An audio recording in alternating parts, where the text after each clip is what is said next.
I haven't recorded it yet, but I predict that the episode you're about to listen to is going to be really enjoyable and something that you'll cherish deep down in your heart. However, I also think it might make youngsters cry at 1 or 2 points, so you might want to preview this one first if you listen with kids.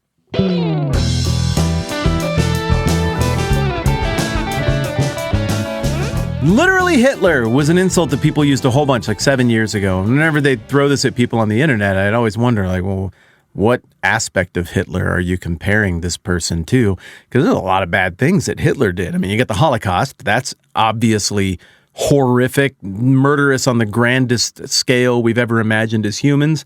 You could also point out that Hitler was ruthless and paranoid and how he ran his country in a dictatorial fashion and what happened to people who dissented. That was pretty horrible. There's also just the way he prosecuted World War II, which was violent and showed very little regard for even the lives of his own soldiers. And I know at this point, some people are like, well, Stalin's bad too. Obviously, Stalin is, they're all so bad. They're all so very, very bad. But literally, Stalin isn't an insult, so I'm not going with that. The point is, there's just so many things to pick from if you're throwing around the cheap, lazy Hitler insult, because Hitler did so much bad stuff. And I got to think that when each individual person hears that insult being hurled about on the internet, they're going to conjure a different image of the horrible things that Hitler did and latch on to a different aspect of the horrible things that Hitler did. And they all might agree Hitler is very bad, but they might have different things that pop out to them the most as to what is bad. Likewise, in Matthew chapter 10, Jesus goes right to a thing that he is sure everyone in the original audience would agree was really bad. But why is it really bad? I think that's a very interesting question that you and I have to ask as a modern audience that maybe the original audience didn't have to ask, as Jesus suggested that Sodom and Gomorrah is automatically bad. Now, here's what he's talking about. Matthew 10, starting in verse 1, you've got the 12 disciples. We get a list of who they are. Then Jesus sends the 12 out on this great big open world quest to go and tell people about him.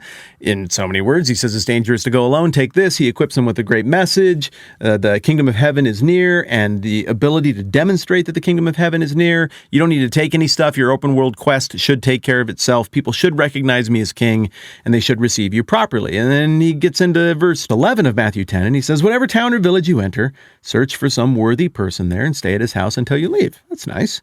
As you enter the home, give it your greeting. If the home is deserving, let your peace rest on it. Also nice. If it's not, let your peace return to you. Okay, that's kind of sad. If anyone will not welcome you or listen to your words, shake the dust off your feet when you leave that home or town.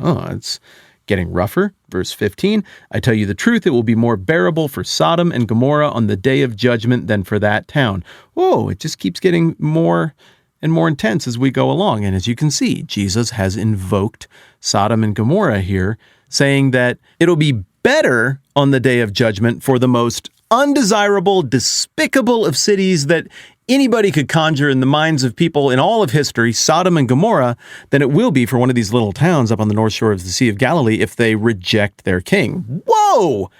Okay, again, this is Jesus saying this, and he's done miraculous stuff, and he said tons of smart stuff. He's God in the flesh.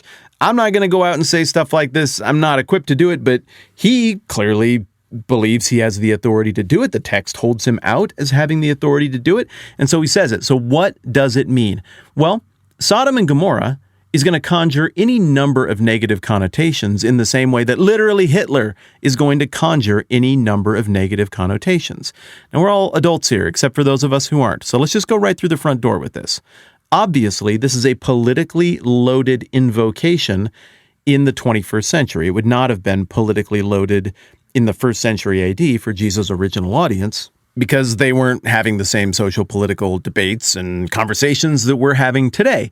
So, in the interest of you and I getting past our modern cultural read on this passage, and not at all in the interest of me solving all of the debates of the day, I want to go back and look at the Sodom and Gomorrah thing to try to get how the original audience would have heard this reference that Jesus is throwing out. So you go back to Genesis 18, 19, pretty much all the way back at the beginning of the Bible, and you have a family situation where Abraham and his relative Lot are navigating where to set up shop and how to live in this very, very ancient version of the Near East. We're maybe 2000-ish BC, maybe even more at this point. And Lot ends up in the neighborhood of Sodom and Gomorrah, and Abraham ends up in some neighboring territory for the sake of making it quick. And then in Genesis 18, in a very interesting chunk of Bible, God and Abraham are almost hanging out, and God chooses to approach Abraham, I don't want to say as a peer, but more like people would talk with other people. It's almost a negotiation, and there are a lot of interesting theological implications to that would be fun to break down another day.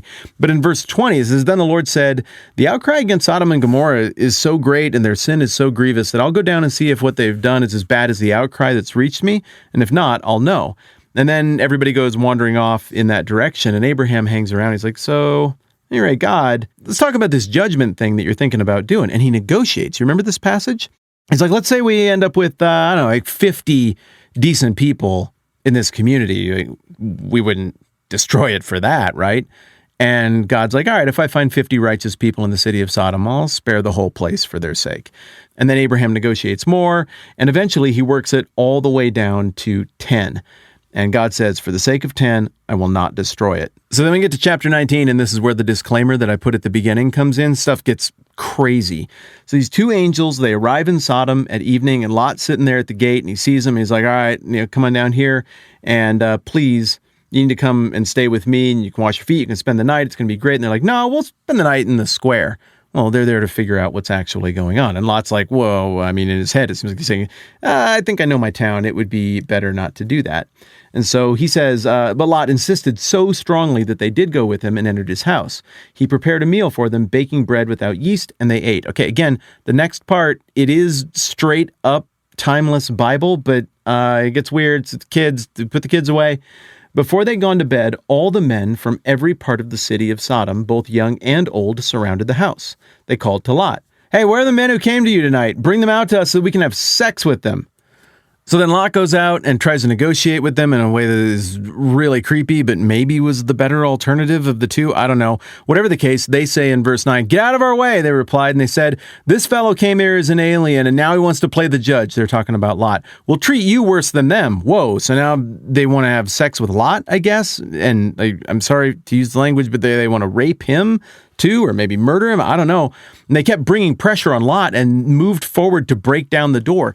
This is insane. Picture this scenario. It's like a sex rape riot that's going on in this town with these two guys who were just travelers in the minds of all the people who were here. This has gone to crazyville. There's no authority stepping in to do anything about this.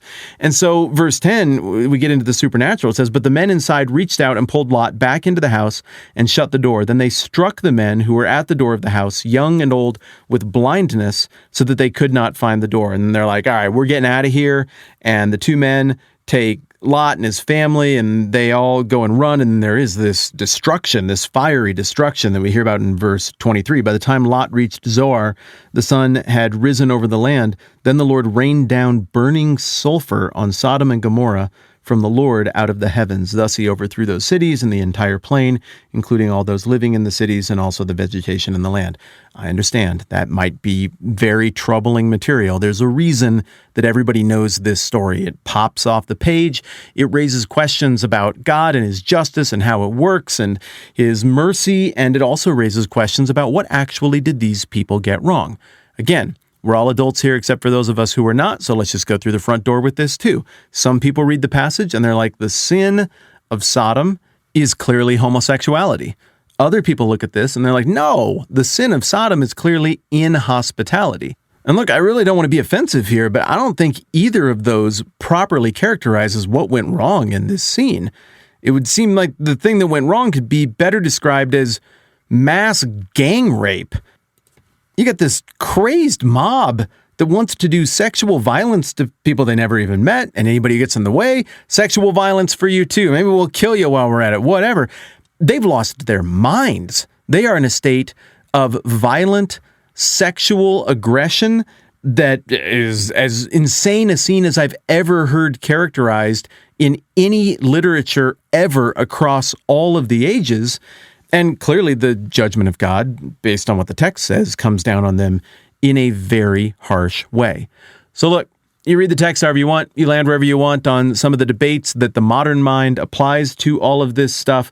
We looked at it, we saw what it said, and as gross as it is, I think you and I have seen enough to know that the original audience, probably at the most basic level, would have heard Sodom and Gomorrah, and they would have thought maximum, crazy, primal, base, animal instinct, evil mob mentality that represents the maximum level of depravity that humanity can achieve. And that is what Jesus is probably drawing on when he brings up this reference. If that's the worst thing they could picture, then what Jesus is trying to communicate is that a wanton rejection of him as king from people who should automatically be his subjects is a pretty gigantic deal morally. Again, here comes the disclaimer. We're going to go through every single verse in this entire document. That means we're going to come across stuff that is difficult to talk about and that puts me in a weird spot. I can duck it and pretend that it's not there or gloss over it really quickly, but I think you're here because you want to think about it with me, even if it's the uncomfortable, weird stuff. And I genuinely believe the best read on this passage is that Jesus is going to the well to draw out the most odious thing he possibly could in the mind of the original audience, to shock them and to shock his disciples into understanding how great and how reasonable his expectation is that people would recognize him as king. If this is troubling, if this is unsettling for you, join the club, my friend. This is not the easiest thing in the world for me to tackle either. But if we want to understand it the way it's written and the way it was written to the original audience, sometimes we have to wade into very difficult stories, very difficult things, and things that leave us with a sense of discomfort. And of course, discomfort isn't always the worst thing. Maybe some good stuff comes out of that discomfort that we feel when we look at tough passages. On to the next thing. The next verse we're going to look at starting tomorrow, verse 16, is one of the most important in the entire book of Matthew, and I think one of the most important in the New Testament in terms of the trajectory of the kingdom and how it's going to unfold once we get past this one little unique little open world quest that he's sending his disciples out on right here. So we'll pick it up there tomorrow. Thanks for hanging in with me with this weird one. Sorry, the kids probably missed out on this one. Make sure to tell them that I love them. All right, I'm Matt. This is the 10-Minute Bible Hour podcast. Let's do it again soon.